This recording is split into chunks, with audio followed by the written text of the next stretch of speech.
Par exemple, quand on déguerpit des gens dans un quartier, le député a intérêt à aller vérifier que le gouvernement a agi dans le respect des lois.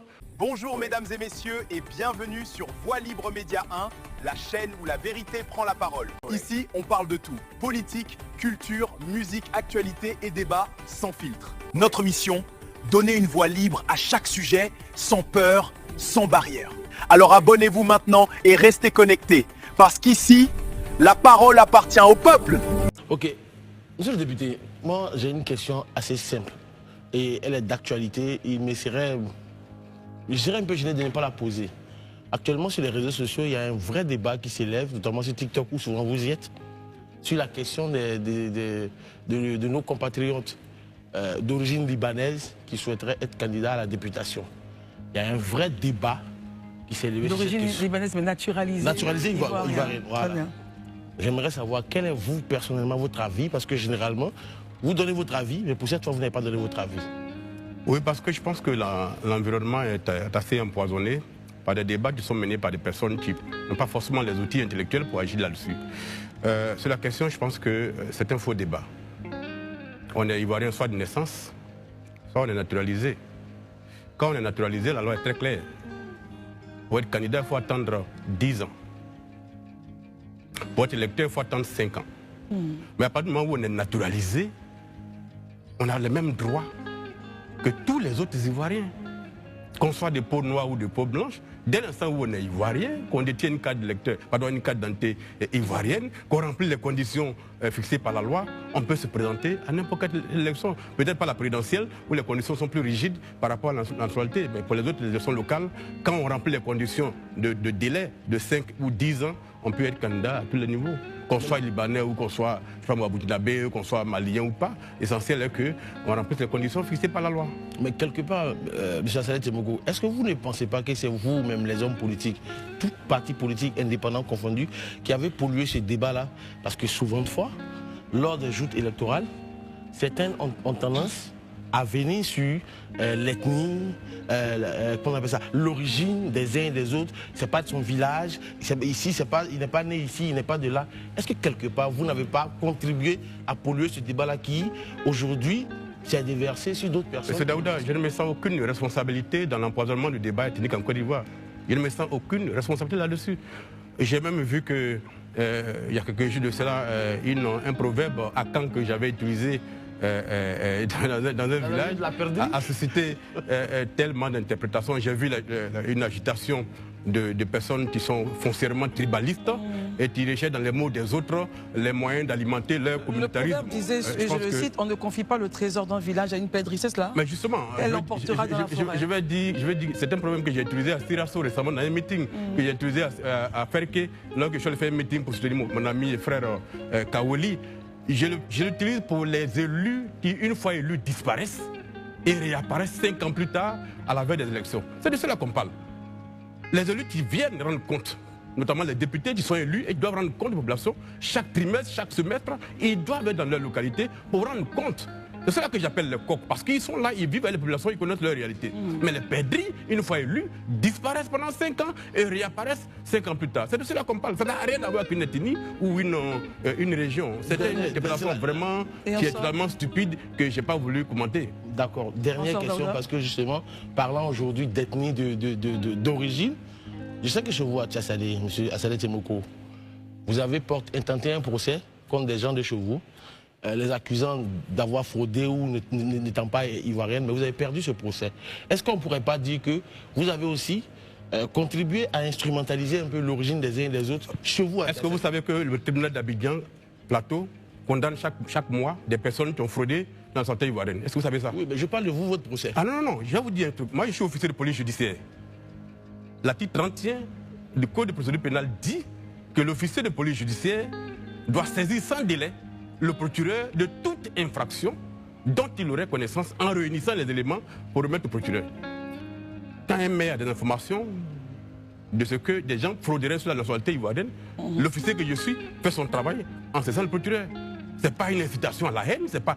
Nous sommes dans une république où les lois doivent être respectées. C'est le gouvernement qui parle chaque jour de lois à respecter. Pourquoi quand d'autres personnes font leur travail, on les accuse de faire de la xénophobie? Non. La fraude est un peu des ailes dans la Le zèle, c'est quoi le zèle? Parce que vous l'avez porté, vous-même, vous l'avez intenté en justice, vous êtes parti en procès, vous avez perdu. Oui, mais le procès est en cours. Monsieur, ce procès n'est pas terminé. Très bien. On n'est pas sans ignorer qu'il y a des procédures, il y a des détails de procédures. D'accord. Voilà, donc n'instrumentalisez pas la loi quand il s'agit de politique ou de politiciens. J'ai le droit, en tant qu'officier de police judiciaire, de poursuivre n'importe qui oserait frauder la nationalité ivoirienne. Et ça, je l'assume. Très bien. Marius, comment bien noté. Dans une de vos déclarations, lors de vos punchlines, donc à des partis politiques ou à des hommes politiques, vous annonciez qu'on ne peut pas combattre des candidats indépendants et leur ouvrir les bras après leur victoire. Vous savez très bien, un homme averti dans le milieu politique aujourd'hui, qu'en Côte d'Ivoire, nos hommes politiques et les partis politiques nous ont habitués à faire de la politique sans logique. Il n'y a point de logique en politique. Alors pourquoi pensez-vous que quelqu'un qui a été élu en tant qu'indépendant ne puisse pas par la suite remettre sa... Vous savez, c'est un commerce que moi je n'accepte pas. Je considère que c'est tout ça qui a contribué à abîmer. Et pourtant, vous avez été sollicité en la matière. Mais moi, j'ai refusé. Moi, j'ai été élu indépendant. J'ai plusieurs fois été sollicité par des partis politiques pour adhérer. J'ai refusé. J'ai estimé que c'était un pacte social que j'ai signé avec ma population, à qui j'ai présenté un projet social, et j'ai été élu en cette qualité. Je ne peux pas la trahir en disant que j'ai découvert après un rêve que c'est de l'autre côté qu'il y a le développement. Non. Je considère que c'est tout ça qui a contribué à abîmer la crédibilité du jeu politique en Côte d'Ivoire. Les partis politiques font signer des déclarations à leurs candidats. Des engagements. Pour dire qu'ils prennent l'engagement de ne pas aller en indépendant s'ils n'ont pas été sélectionnés. Il y a même des partis politiques qui ont menacé officiellement des candidats de sanctions. Mais une fois qu'ils ont été élus, c'est le même parti politique qui couvre vers ces candidats indépendants, qui les courtise et qui leur propose des choses pour qu'ils reviennent. Au Parlement, j'ai estimé que cette façon de faire était une trahison. Et j'ai proposé une loi pour l'interdire. Dans plusieurs pays, c'est interdit. La transhumance politique. La transhumance politique, vous savez, la transhumance des citoyens est interdite par la loi. Quand un citoyen se lève à Abidjan pour aller s'enrôler à Thiessalé alors qu'il ne vit pas, la loi prévoit jusqu'à 1 an d'emprisonnement pour ça. Exactement. Mais pourquoi l'élu, lui, peut transhumer et puis on célèbre cela? Donc j'ai estimé que c'est quelque chose qu'on doit réguler. Est-ce que cette loi a prospéré justement? Mais justement, c'est parce que chacun il trouve son commerce qu'ils ne veulent pas l'approuver. Moi j'ai fait la proposition de loi, elle a été rejetée par le Parlement. Donc j'estime que ce débat-là, on le fera plus tard, quand le pays sera moins polarisé d'un point de vue politique. Docteur Barry? Monsieur Azaleh Tiemoko, récemment le PDCI-RDA, qui est un parti politique bien connu de vous, a lancé un nouveau mouvement dans le cadre des élections législatives. Est-ce que M. Azaleh Tiemoko a été contacté? Vous parlez du RID, du RID, bien sûr. Si oui, quelle a été la réponse des ADCI et de son président?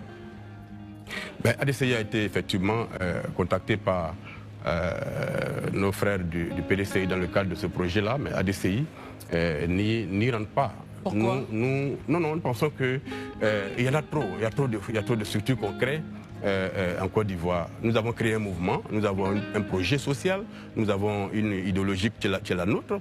Nous estimons que dans le cadre d'une élection, qu'elle soit présidentielle ou municipale ou régionale, il peut y avoir des alliances entre des partis politiques pour contrôler un secteur précis. Et donc dans ce cadre-là, on peut aller en alliance, mais créer des mouvements formels dans lesquels on va interagir. Nous, à DCI, nous pensons que ça n'est de trop. Voilà. C'est un mouvement de trop selon vous? Oui. Gandhi Koué, pardon, Docteur Barry relance. Tout à l'heure, vous avez dit que vous allez candidater dans au moins 30 zones. Oui. On peut savoir quelles sont les zones en question? Quelques-unes. Je n'ai pas toutes les zones en tête parce que c'est le secrétaire exécutif et son équipe qui ont travaillé sur toutes ces questions. Moi, on me rend compte du nombre de dossiers qui ont été validés par l'équipe que j'ai mise en place. Alors, déjà, où je suis candidat, vous avez Ndouci, vous avez tous les départements de Bongouanou où nous sommes présents, vous avez tous les Pleux, vous avez à Beauville, enfin il y a plusieurs zones comme ça où, même au nord du pays, où nous sommes aussi... Justement, j'allais en venir, au nord, dans quelle localité? Au nord, il y a des candidats, Sirasso, Nyakaramadougu, tout ça c'est des zones où ADCI va présenter des candidats. Très bien, merci Docteur Barry. Gandhi Koué. Honorable, une de vos phrases, la seule chose que je demande au président Ouattara est de faire en sorte que la RTI diffuse en direct le débat parlementaire. Vous êtes à l'Assemblée nationale, c'est vrai, vous demandez au président, mais quelle est l'idée derrière, c'est quoi l'objectif? Mieux l'Assemblée nationale, est-ce qu'il ne serait pas intéressant d'intégrer en fait dans les règles de l'Assemblée, afin que cela puisse être maintenant soit régulièrement fait, que ce soit le président, ça soit une des lois de l'Assemblée nationale, que ça soit obligatoire? Oui, vous savez, moi je crois fortement à la démocratie. Et moi j'estime que la maison du peuple, c'est le Parlement. Et que les élus qui y sont en mission au nom du peuple doivent être en activité sous le regard du peuple. J'estime que les débats au Parlement doivent être faits sous le regard du peuple, que chaque région, chaque zone électorale où les populations ont voté voient ce que leurs députés font à l'Assemblée nationale. Quels sont les engagements qu'ils prennent à l'Assemblée, quelles sont les prises de parole qu'ils font à l'Assemblée, quelles sont les questions qu'ils posent aux ministres qui viennent à l'Assemblée. Tout ça doit se faire sous le regard du peuple. Tout ça participe à l'éducation citoyenne et démocratique des populations. Donc j'estime que les débats qu'on fait à huis clos au Parlement ne sont pas de nature à faire grandir notre démocratie. Là, par exemple, nous sommes en train d'étudier les budgets des ministères dans le cadre de la dette fiscale 2026. Les ministères passent actuellement devant l'Assemblée. Mais le peuple ne voit pas cela. Pourquoi tel ministère peut avoir un budget de 1000 milliards? Quelle serait la décomposition? Qu'est-ce qu'il en fait? Quel est le bilan qu'on fait pour l'année dernière? Le peuple n'a pas accès à ça. Et donc, moi, j'estime que le chef de l'État, le gouvernement, en tout cas, tout doit être mis en œuvre pour que les Ivoiriens voient ce que font leurs députés à l'Assemblée nationale. Valence Gandhi. Honorable, est-ce qu'on aura une autre posture en fait de vous? On vous sait comme quelqu'un qui dénonce, qui fait de la satire. Est-ce qu'avec la nouvelle législative, si vous êtes élu, vous prenez une autre posture, c'est dans la continuité, mais vous allez à un autre level? On vous connaît à Saleh Timo comme dénonciateur, qui parle en fait de tout ce qui est chose comme la propriété terrienne. On vous connaît comme quelqu'un qui dénonce en fait la nationalité. Est-ce qu'il y a un autre level? Vous passez à une autre étape avec la nouvelle mentalité? Avec des sujets qui n'ont pas encore touché depuis? Non, en fait, la mission du député ne varie pas en fonction du nombre de mandats qu'on fait. Le député a une fonction très importante. D'abord, c'est ce que tout le monde connaît, on dit il vote les lois. Le député vote les lois, il consent l'impôt, donc notamment le budget de l'État. Mais l'activité la plus importante, c'est le contrôle de l'action gouvernementale. Et ce contrôle se fait à deux niveaux. Il y a ce qu'on appelle le contrôle de la légalité des actes du gouvernement. Par exemple, il y a un débat qui a cours aujourd'hui. Je crois que le porte-parole du gouvernement, j'ai vu ça avant de venir tout à l'heure, aurait dit que des personnes qui ont été arrêtées à Beauville, dans lesquels se trouveraient des mineurs, assumeraient leurs responsabilités devant la loi, parce que la rigueur de la loi doit s'appliquer. Le député que je suis, tout de suite est interpellé. Et ce que les gens ne comprennent pas. En fait, le rôle du député, c'est de vérifier que les actes que le gouvernement pose sont en conformité avec les lois. Dans notre pays, les mineurs de moins de 13 ans n'ont pas de responsabilité pénale. Dans ce pays-là, les mineurs de moins de 13 ans n'ont pas de responsabilité pénale. À plus forte raison quand ils ont 11 ans. Donc, c'est un sujet sur lequel je vais me prononcer bientôt, mais il faut que j'aille d'abord à l'investigation. Je vais envoyer des journalistes à Beauville, interroger les parents, avoir des documents qui prouvent que les enfants ont effectivement 11 ans. Et s'ils ont 11 ans, en ce moment-là, on n'est plus en République. Dans une République, un enfant qui a 11 ans, sa place n'est pas dans une prison pour adultes. Et donc, c'est un débat que les députés doivent s'approprier et faire en sorte que le gouvernement respecte les lois. Voilà un des rôles des députés. Donc, contrôler la légalité des actes. Ensuite, le député doit contrôler l'impact des décisions du gouvernement sur la qualité de vie des populations. Par exemple, quand on déguerpit des gens dans un quartier, le député a intérêt à aller vérifier que le gouvernement a agi dans le respect des lois. Et donc, si cela n'a pas été le cas, le député doit se plaindre et demander que les personnes soient dédommagées parce que le gouvernement lui-même a violé la loi. L'État lui-même est soumis au respect de la loi. Et c'est au député de faire en sorte que l'État agisse dans le cadre de la loi. Donc les gens pensent que quand un député parle, il fait de la récupération, certains parlent de d'autres mots que je ne vais pas citer ici, mais en réalité, je ferai mon travail de député comme je l'ai fait pendant 5 ans, défendre les Ivoiriens. Mais ce que les gens oublient également, le député, il est le représentant du peuple. Il n'est pas seulement l'élu de sa circonscription. Très bien. La Constitution dit qu'il est l'élu de la nation. Et son rôle, justement, c'est d'être la bouche des sans-bouches, d'être à leur côté, et de faire en sorte que les droits des populations ne soient pas brimés. Dans une république, les députés jouent un rôle important. Je prends l'exemple pour terminer. Oui, en France, 2 gouvernements ont démissionné, ont été censurés. 2 premiers ministres ont perdu leur poste. Pourquoi? Parce que les députés, y compris ceux de la majorité, ont estimé que le projet de budget 2026 de la France ne prend pas suffisamment en compte les intérêts des faibles. Et tous les députés, y compris macronistes, ont voté contre ça. Mais ici, on veut avoir un parlement monocolore où tous les sujets qui passent, quand bien même qu'ils touchent la vie, aux intérêts des populations, doivent être approuvés. C'est pour ça qu'il faut des députés qui soient assez courageux pour aller au Parlement. Et mon rêve à moi, c'est d'avoir une dizaine de personnes comme Saleh Timoko au Parlement pour que nous prenions la parole et que demain nous défendons les droits. Revenons sur l'état actuel du Parlement. Tel que vous le décrivez, vous nous dites qu'en l'état actuel des choses, ce n'est pas le Parlement que vous décrivez, mais c'est un autre Parlement qui ne réagit pas, qui dit oui à tout, c'est ce que vous dites? Oui, mais c'est ça, parce qu'on est dans une situation, tous les députés, d'hégémonie. Oui. D'accord. Et vous savez, je vais vous donner une petite anecdote. Quand il y a eu la crise de la data, en 2023, oui. Nous avons demandé la mise en place d'une commission d'enquête parlementaire pour que nous contrôlions l'écosystème de la téléphonie mobile en Côte d'Ivoire. Qui fait quoi? Qui gagne quoi? Combien d'impôts il paye? Pour que le Parlement comprenne ça. La proposition de création de la commission d'enquête a été soutenue par le groupe parlementaire RADP. Et nous sommes arrivés en commission des affaires sociales, qui est ma commission à moi. Nous avons enrichi le texte. Pendant 4 ans, il y a eu un débat et nous avons adopté le texte à l'unanimité. Et ça devait passer maintenant en plénière pour que nous l'adoptions, ça devienne une loi, pour qu'on crée la commission et qu'on convoque tous ces gens-là, comme aux États-Unis, comme en France, où on convoque les gens devant le Parlement pour les interroger. Qu'est-ce qui s'est passé? C'est ce qui s'est passé? Oui. Entre la commission où on a approuvé à 100% et la plénière, le texte a disparu. Par qui? Et ça fait 2 ans que c'est pas apparu. Mais ça a disparu où? À quel niveau? Mais ça a disparu dans le calendrier. Ça a été retiré. Moi j'ai interrogé mes collègues du RADP, mais où est le texte qu'on a adopté? Qui l'a retiré? Ben, le groupe parlementaire RADP l'a retiré. Je les ai interrogés, je dis mais où est passé le texte qu'on a adopté en plénière? Pardon, en commission. Ils m'ont dit non, on l'a retiré pour l'enrichir. Ça fait 2 ans, le texte n'est pas réapparu, la mandature est finie. Voilà un peu la chose. Donc il faut un peu... Ah oui, mais tout ça on l'a fait, je l'ai interpellé. Tout ça on l'a fait et nous pensons qu'il faut rééquilibrer un peu les choses. Et que les partis politiques ont trop de poids sur nos élus. On a l'impression que les élus représentent les partis politiques et non les Ivoiriens qui les ont élus, qui les ont mis en mission. Et ça, c'est vraiment dangereux. Daouda? D'accord. Tout à l'heure, vous avez parlé de déguerpissement dans vos propos parce que ça m'a interpellé justement. Et je sais que M. Saleh Timoko a bâti sa réputation sur la défense de la veuve et de l'orphelin. Ça, on ne peut pas vous le dénier. Sauf que selon certains observateurs et selon certaines coupures de presse, au niveau local, certains des commerçants au niveau de Tiasalé se plaignent d'avoir été déguerpis, de n'avoir pas été recasés, ni encore, comment on appelle ça, ni compensation.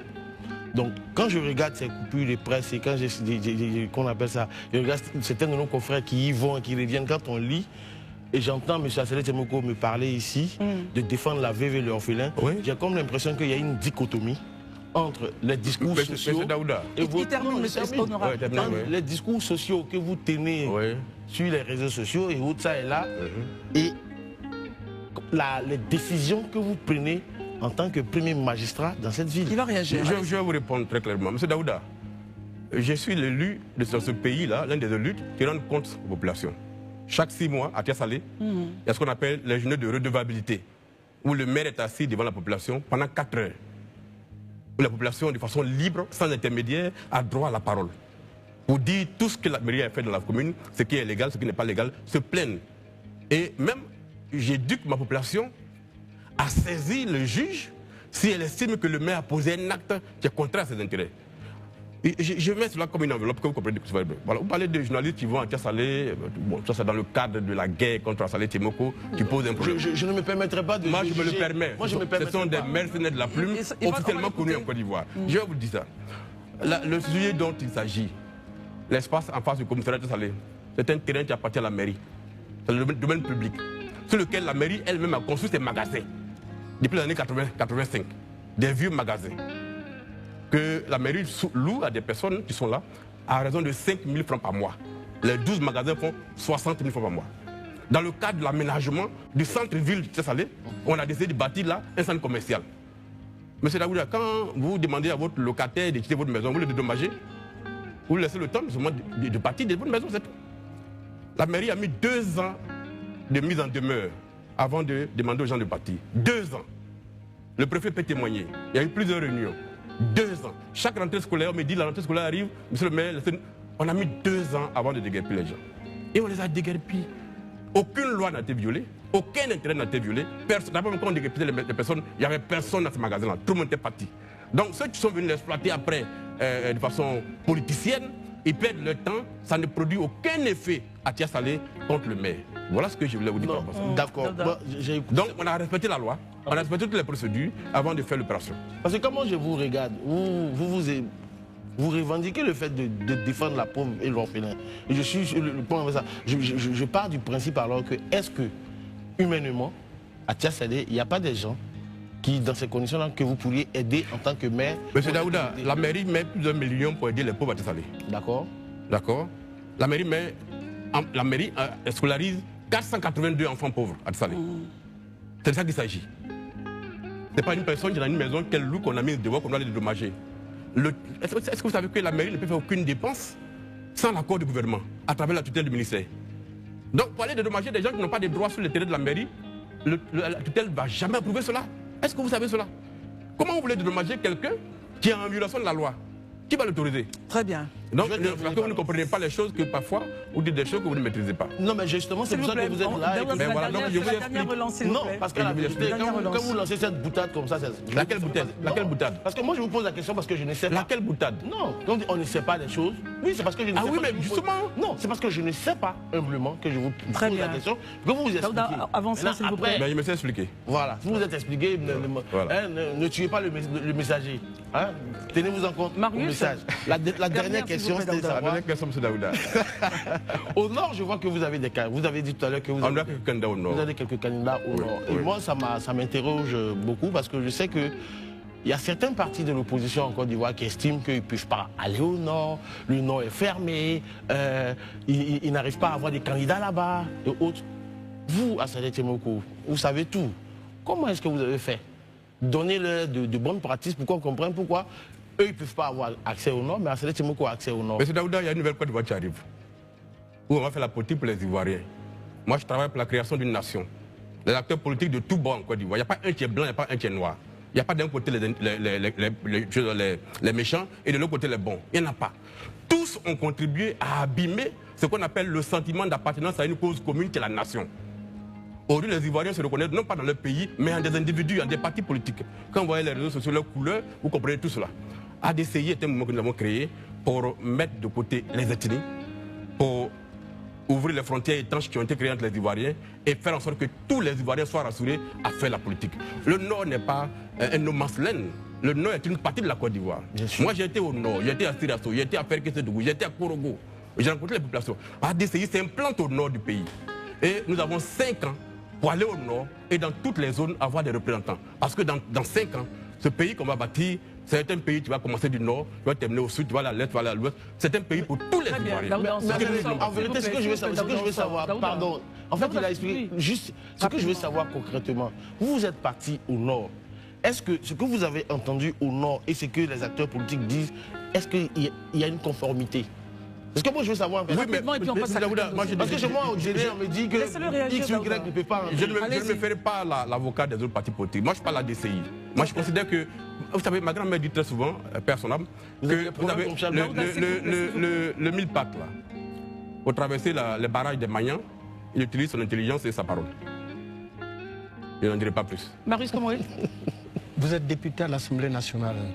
Vous faites des propositions de loi. Vous vous battez à vos dires, bec et ongle, pour faire passer justement vos idéaux. Malheureusement, ça n'aboutit pas, puisque vos propositions de loi sont régulièrement rejetées. Pensez-vous être utile pour nous? Ah, mais je pense que je suis extrêmement utile. Dites-nous. D'abord, d'un point de vue de la fonction, je pense que j'ai permis aux Ivoiriens, par mon activisme, de comprendre aujourd'hui ce que c'est qu'un député. Et ça, c'est quelque chose dont je suis fier, parce qu'aujourd'hui, il y a une sorte de bouillonnement d'idées sur le rôle des députés. Surtout que vous avez révélé donc, plusieurs fois les traitements des députés. J'estime que les avantages que nous avons en tant que députés doivent être en conformité avec le travail qu'on fait pour les Ivoiriens. Donc, de ce point de vue, il me sent utile. Mais vous savez que s'il n'y avait pas été député, peut-être que l'augmentation des coûts de la data serait passée. Donc, de ce point de vue, on a été utile. Aujourd'hui, je suis élu municipal. Mon engagement sur le social a permis aujourd'hui de supprimer les cotisations COIES en Côte d'Ivoire. C'est très important. Et donc, je pense que ce n'est pas le fait de faire passer les lois à l'Assemblée qui est la plus importante. La chose la plus importante, c'est de proposer, c'est de faire le travail. Les textes que j'ai proposés ne sont pas passés. Peut-être demain, d'autres parlementaires vont arriver, seront majoritaires, et puis ils verront leur intérêt et les feront passer. Donc, j'estime qu'un député doit être celui-là même qui est tout le temps à l'écoute des populations. Et c'est une sentinelle. Il est le rempart, il est dans la société. Tout ce qui ne va pas, il doit le codifier par des textes. Honorable. Et l'Assemblée doit pouvoir l'adopter. S'il vous plaît, pensez-vous être le seul député en Côte d'Ivoire qui fassiez le job? Ah non, non, je ne peux pas avoir cette prétention. Ce plateau, une fois, j'avais dit ici que, à la décharge de mes collègues, ils sont dans des partis, ils sont trop puissants. Et que chacun cherchant un intérêt particulier n'a pas intérêt à se battre comme je le fais. Mais moi, je n'ai pas de compte à rendre à qui que ce soit en Côte d'Ivoire ici. Je suis député, le seul à qui je rends compte, c'est le peuple de Côte d'Ivoire. Et j'estime que d'autres députés comme moi font le travail, mais peut-être avec pas le même courage parce qu'ils ont plus d'épée que moi sur la tête. Docteur Barry.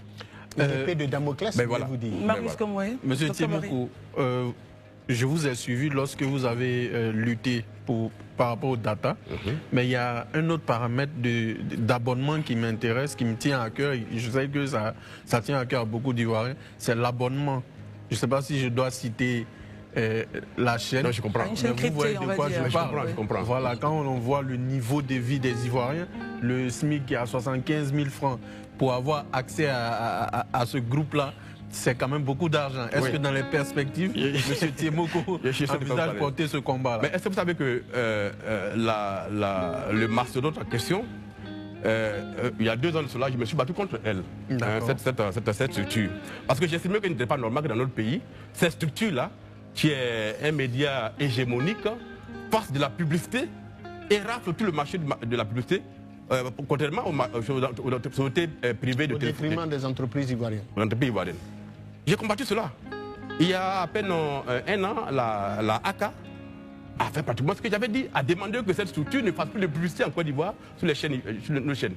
Ça, c'est un avantage, ça. Mais au-delà de ça, le combat, je continue de le mener. J'estime qu'il n'est pas normal que la télévision publique ivoirienne ne soit pas accessible aux Ivoiriens qui paient la redevance à partir du moment où leur abonnement n'a pas été renouvelé.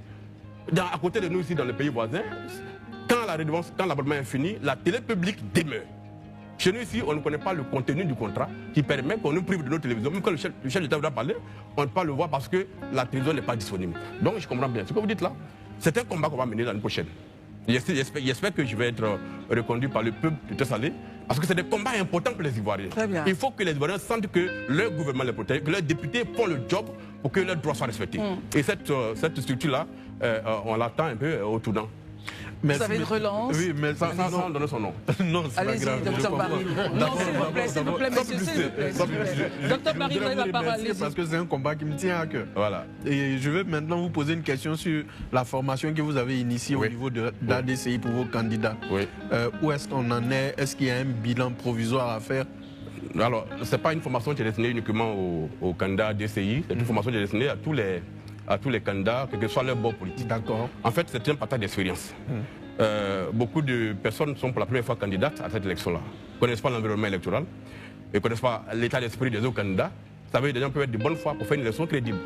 Mais il y a beaucoup de candidats qui sont de mauvaise foi, qui savent que leur poids sur le terrain n'est pas très grand, mais qui utilisent d'autres canaux pour frauder. Et donc, cette formation qu'on va faire samedi prochain, le 15, dans un hôtel ici à Abidjan, va permettre à ces candidats-là d'avoir des outils. Plus nous serons informés tous sur les conditions de l'élection, sur les lois qui encadrent l'élection. Il y en a qui ne savent même pas que la loi autorise un candidat à aller dans les bureaux de vote pour vérifier toutes les opérations de vote, le jour du vote.